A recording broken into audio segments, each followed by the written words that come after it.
Justina from Art Behaviour, and here we've got a question asking, does color actually cause fights?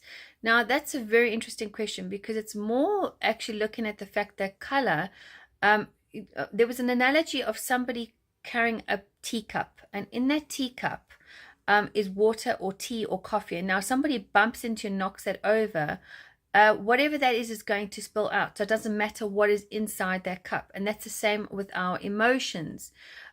So when we are in a fight mode, there's generally an underlying trigger that's causing us to want to fight, or something that we have not worked through and processed.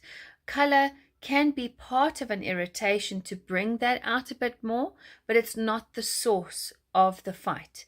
And obviously there's ways that we can help you with it. So if you can reach out to us, and we've got loads of sessions that can help just understand where is this frustration coming through.